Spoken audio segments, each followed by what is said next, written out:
E agora eu já vou te mostrar como funciona a gente aplicar o efeito de bordado à mão, tá? Nesse caso aqui eu vou aplicar o efeito em todo o bordado, por isso que eu dei um Ctrl A. Porque eu quero selecionar todos os objetos que estão com ponto cheio, eu vou aplicar esse efeito. Então dei um Ctrl A para selecionar todo mundo. Eu vou colocar ponto cheio? Nem preciso, porque já está. Se fosse o caso, era só clicar aqui, ó, ponto cheio, e você estaria aplicando o tipo de ponto. Quem quiser trabalhar com ponto tatame, também dá certo, seria só trocar aqui para tatame.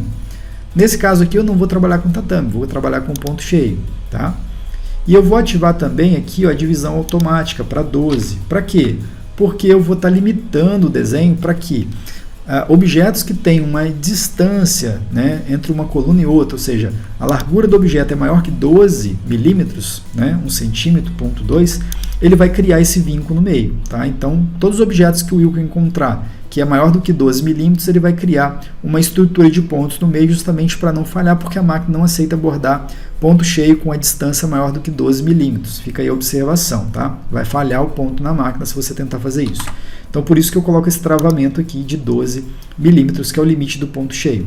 Colocado esse limite de 12, a gente vem aqui em cima. O grande segredo está aqui, ó, efeito bordado à mão. É uma ferramenta nova que veio justamente para dar essa característica de maneira bem rápida aqui no seu bordado, de modo que você observe o desenho depois de feito na máquina e fala, pô, isso aqui não foi bordado à máquina. Né? Essa é o grande X da questão, né? Voltar com uma característica do bordado feito à mão. Ele vai ficar com um aspecto, ainda que feito na máquina computadorizada, ele vai dar um aspecto aí de como se o bordado fosse feito à mão, né? Pegasse a agulha ali, a linha e fosse bordando ali à mão. Essa é a característica desse recurso aqui que nós temos nessa versão do Wilco. Na versão 3.0, por exemplo, na versão 2.0 também não tem esse recurso, tá? Para você conseguir usar esse recurso bordado à mão, somente na versão 4.2 e na versão 4.5, beleza? Então aqui na propriedade do bordado à mão, eu tenho aqui uma contagem, que é a contagem de repetições de fio que ele vai estar aplicando no bordado. Eu vou ativar para você ver como é que vai ficar no próximo episódio, não esquece, tá?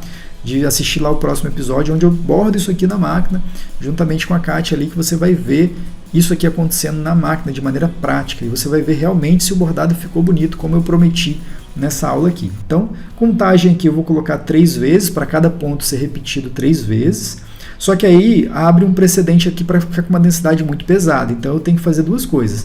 Coloquei contagem de ponto aqui para 3 vezes, para ele repetir 3 vezes, só que lá em enchimentos, efeito em enchimentos, eu tenho que colocar um espaçamento bem alto, então eu vou trabalhar com 1.0, para ele ficar bem aguçado ali, mas ele tem que ficar, além de ficar com esse aspecto de feito à mão, ele tem que ficar leve para conseguir a máquina bordar, senão vai ficar muito repuxado, vai pesar demais o material e pode danificar o tecido, enfim, a gente traz uma série de problemas aí se você não cuidar da densidade do seu bordado. Então, só recapitulando, aqui em bordado à mão, eu coloquei contagem 3 vezes, para repetir cada ponto 3 vezes, vai deixar o bordado mais tempo na máquina, porém vai dar um efeito muito bacana, como se você estivesse bordando à mão e além disso usando uma linha mais grossa, tá? Então aqui em efeitos eu coloquei o espaçamento de 1.0 para ele, já que eu estou colocando mais pontos, eu estou colocando o ponto repetindo 3 vezes cada ponto, eu preciso dar mais espaço entre os pontos para que essa repetição de 3 pontos não crie um acúmulo demasiado de pontos ali no seu bordado. Tá? Então por isso que eu estou abrindo mão ali do espaçamento, colocando um espaçamento bem grande. Apesar de que na máquina você vai observar que ele não vai ficar tão ralo assim. Vai ficar ralo o suficiente para você ver que é uma característica bem de feito à mão mesmo, uma coisa bem imperfeita. Essa é a característica. Ah, Dixon, mas ficou feio, ficou falhado. Não, não é feio. É uma característica. Esse é o objetivo dessa técnica aqui. Fazer o bordado ficar com uma representação de como se tivesse feito, realmente sido feito à mão. Tá? Esse é o objetivo. Então a gente colocou aqui o enchimento de 1. Nesse caso aqui, o ponto suporte, eu nem vou colocar ponto suporte, eu vou desativar o ponto suporte, porque como é um objeto, como é um bordado feito com uma característica manual, não tem porquê nesse caso aqui ter ponto suporte, tá? Então vou tirar o ponto suporte de todo o desenho. Então vamos recapitular, divisão automática de 12, ponto cheio de 1.0 de espaçamento, ponto suporte nenhum, propriedade do bordado à mão, efeito bordado à mão, tem alguns parâmetros aqui que você poderia estar alterando também para variar esse efeito, né, deixar ele com mais cara de danificado, vamos dizer assim, ou de imperfeito, mas a gente vai deixar esse padrão porque ficou legal. Exagerar também pode ser que force demais a barra, e aqui a contagem de ponto eu coloquei 3 repetições.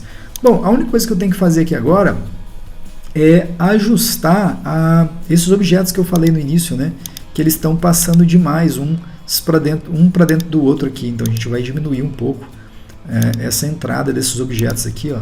Não precisa ser tanto, né? Ele não precisa entrar tanto um objeto para dentro do outro, porque senão vai ficar marcado. Por isso que lá no início dessa aula eu te falei, início não, né? Agora na parte de programação, eu te falei sobre que eu não aconselhava fazer ramificação, criar caminhos aqui por dentro, porque se eu tivesse criado um caminho, vou fazer só para simular aqui, ó. Se eu tivesse criado um caminho tipo esse aqui, ó, e colocado lá atrás, antes do branco, tá vendo ali, ó, por entre os pontos brancos do bordado, ó, você enxergaria possivelmente lá na hora de bordar esse traçado verde. Bom, tem pessoas que não vão entender que isso é um problema. Eu particularmente não gosto, então por isso que eu não coloquei essa conexão, né? Não criei esse caminho ali para evitar saltos e cortes de fio na hora de fazer o verde. Por isso que vai fazer tudo que é verde aqui, com exceção dos grupos, né? Esse grupo ele não vai cortar, os outros grupos também não. Agora, entre os grupos vai haver um corte ali, um salto, sem problema nenhum, nesse caso aqui, beleza?